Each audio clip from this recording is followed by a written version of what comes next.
Falamos agora de mercado do boi gordo, de carne bovina. Para falar a respeito deste assunto, nós vamos conversar com Laura Rezende, da Agrifato, que participa conosco ao vivo pela internet. Laura, boa tarde, um prazer tê-la conosco mais uma vez. E nós estamos acompanhando vários números, foram apresentados inclusive nesta semana. Eu falava agora há pouco das habilitações no estado do Paraná de frigoríficos de carne de frango, né? E em relação aos bovinos, foi um grande volume, 25 indústrias foram habilitadas, né? Destaque no Mato Grosso do Sul e Mato Grosso, que tiveram maior número.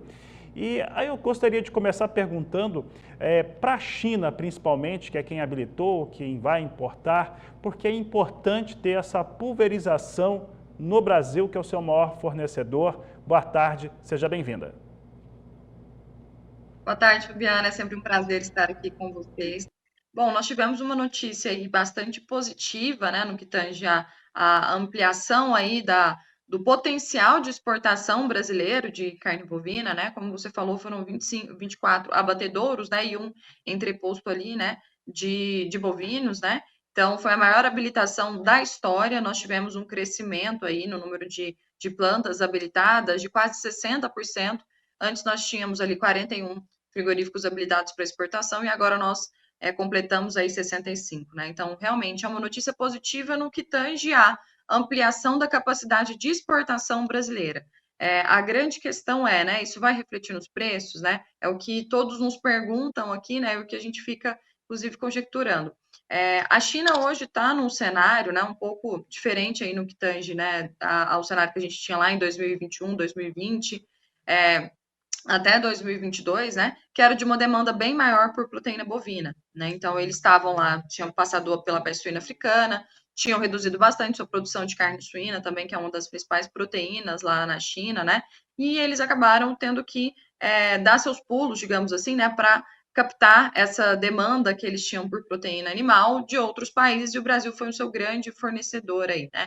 Então a gente também é muito importante para os chineses lá, e essas novas habilitações elas fornecem, né, aos chineses aí um maior número, né, de agora fornecedores de carne bovina. Então, para a China é muito interessante fazer esse movimento em relação ao Brasil, né?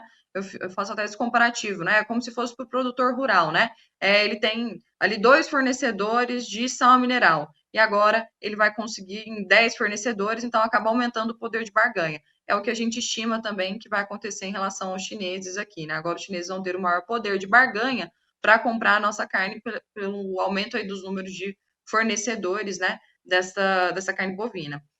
Falando pro pecuarista, né, isso também a gente entende, né, como algo que será positivo, mas limitado àquelas regiões que antes não tinham plantas habilitadas para exportação. Então, vou dar um exemplo: região de Confresa, no Mato Grosso, ali num raio de 400 quilômetros, a gente não tinha, né, frigoríficos habilitados para exportação para a China, né? Agora, o frigorífico de Confresa foi habilitado, né? Então, os pecuaristas ali conseguirão se beneficiar desse bônus que antes não existia. Mesmo contexto para o Mato Grosso do Sul, que era um estado que praticamente não existia bônus China, antes só tinham 2 frigoríficos sendo habilitados aí para exportação e agora vão contar com 8, né? Então, praticamente triplicou o número de plantas. Isso é muito positivo também. Mas a nível Brasil, a gente não acredita que isso vai ter impactos aí muito significativos, porque a problemática hoje, né, dos preços da pecuária brasileira não é a exportação, né? A gente está as exportações batendo recorde em mês após mês. Nós tivemos recorde para o mês de janeiro 24, para o mês de fevereiro também foi um mês recorde. Então, a grande problemática aqui das exportações não está no volume, mas sim nos preços pagos, que estão de fato bem mais baixos. A gente pega o que o chinês pagava lá no nosso dianteiro em 2022, era na casa de $7.000 a tonelada. Hoje, esse mesmo dianteiro ele é vendido na casa de $4.200, $4.300, né? Então, uma queda significativa, né? E aí, por essa visão, né, por essa questão aí, por essa conjuntura de hoje nós não termos a grande problemática do volume, mas sim dos preços, que a gente acredita que vai continuar num cenário de preços baixos e a tendência ainda piorar justamente por esse aumento do poder de barganha. Então, a nossa projeção aí, né, o que a gente acredita é que nos próximos meses nós vamos ver aí os chineses tentando abaixar e reduzir ainda mais os preços pagos na nossa carne. Muito bem, Laura. Laura, e em relação a este ponto, principalmente, quando a gente olha este cenário que a China traz para buscar mais fornecedores, é uma questão lógica, maior fornecedor, teoricamente o preço tem que baixar. Aqui no Brasil, no cenário interno de produção, é possível que a gente veja uma ausência da diferença do boi comum para o boi China e o boi China, inclusive, passar a ser o padrão padrão do boi brasileiro e aquele que não for sofrer algum tipo de queda no preço, inverter a situação que a gente tem até o momento? A gente já, de certa forma, está observando esse movimento, né, Adriano? A gente vê aí o que tivemos nos preços do animal China lá em 2022, por exemplo, esse bônus ele era bem maior. A gente viu chegar bônus no estado de São Paulo, aí na casa de 40, 50 reais, né, por arroba. Hoje esse bônus ele se limita na casa de 10 reais no estado de São Paulo, né? Já um contexto bastante diferente do que a gente tinha, né? É importante a gente entender por que esse bônus existiu e por que em alguns contextos ele foi tão intenso, né? Tão com valor tão alto, né? Primeiro, porque os chineses pagavam muito, né? Então, como eu fiz esse comparativo aí, a gente tinha ali a tonelada do dianteiro exportado a quase 7 mil. Hoje, o dianteiro ele é exportado na casa de 4 mil. Então, uma redução bem significativa. Ou seja, antes ali, os frigoríficos tinham margem para passar para os pecuaristas, né? Por receber mais também na carne desse animal. Hoje, isso é um pouco diferente.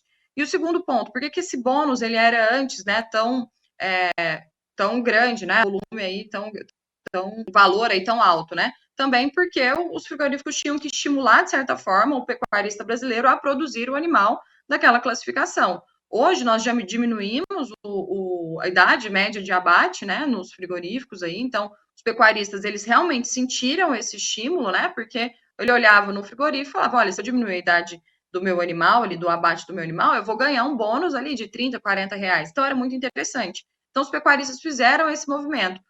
Hoje nós temos uma oferta maior dessa categoria de animais, preço pago na carne desse animal. Então tem tudo aí para que esse bônus ele vá cada vez sendo menor e não acredito que ele vá deixar totalmente de existir, mas eu acredito que ele vai ser bem próximo ao que a gente tem hoje no Boi Europa, né, na casa de 3, 5 reais ali. Eu acho que a tendência aí para os próximos meses e anos vai ser um contexto muito mais ligado a isso, ainda mais, né, nesse cenário aí de uma China conseguindo se suprir mais de carne bovina pela estabilização aí da produção de carne bovina interna, né, e carne suína também. Muito bem, Laura. Laura, e trazendo agora esse cenário, né, que a gente tem realmente um movimento que já dura bastante tempo do preço da tonelada exportada, sendo para a China ou para qualquer outro destino menor nas médias brasileiras, isso cada vez que se compara no período sazonal, o valor da arroba desceu, mas a gente tem visto também preços que são utilizados dentro da cadeia produtiva, que são utilizados pelo pecuarista, produtos, serviços, que também começam a ter uma reeducação na sua precificação. Nós estamos num outro momento em relação a custo de produção e também a receita que ela é gerada. Laura, dá para dizer algo nesse sentido?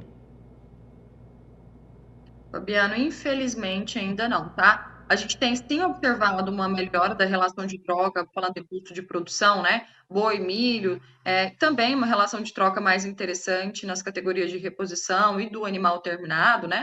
Mas a grande questão é, quando a gente olha isso de fato se reverter em custo de diária de um confinamento, por exemplo, em modelos mais intensivos, a gente ainda observa custos que não são tão interessantes, preços da arroba produzida hoje, tá? Da arroba comercializada, perdão, hoje. Então, a gente vê isso aqui com vários clientes nossos, né? A conta é bem apertada, a conta com dificuldade de fechar. A maioria dos nossos clientes estão passando aí por esse momento de dificuldade, apesar dessa redução dos custos, principalmente quando a gente fala em custos nutricionais, né? Então, infelizmente, quando a gente olha para a margem, a gente ainda não está observando, né, essa projeção, inclusive, dos contratos futuros que a Bolsa nos dá, né, um cenário tão interessante para a terminação de animais aí para os próximos meses. Muito bem, Laura. Um outro assunto na semana foram os números apresentados pelo IBGE em torno dos abates em 2023, confirmaram a tendência, aquilo que também a gente já dizia durante todo o ano, em suas participações, inclusive. E aí me chamou bastante a atenção os números fechados, né, o número de abates, o volume maior, a participação de fêmeas e também alguns números que foram apresentados pelo IMEA, né, no começo dessa semana, na segunda-feira, se eu não estou enganado, ou na última sexta-feira, mas que o IMEA trouxe ali uma participação do abate de fêmeas chegando até 56% em fevereiro no estado do Mato Grosso, que é o maior rebanho do país.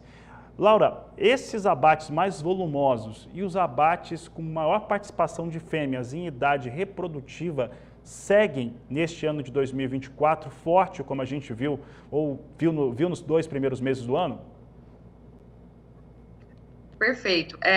Os dados que foram divulgados pelo IBGE demonstraram aí, né, realmente essa fase de descarte que nós vivenciamos em 2023 e que nós acreditamos que nós vamos continuar vivenciando em 2024. Então, em 2023, nós tivemos uma participação aí no total de fêmeas sendo abatidas na casa de 41,7%. Foi a maior participação, né, no ano desde 2024, então, um incremento significativo no abate de fêmeas, né? A nossa projeção é que 2024 continue, né, nesse cenário. Por enquanto, nós não temos os dados ainda oficiais do IBGE por estratificação, né, de machos e fêmeas. O que nós temos são os dados preliminares do CIF e do INDEA também, como você comentou, no estado do Mato Grosso, né?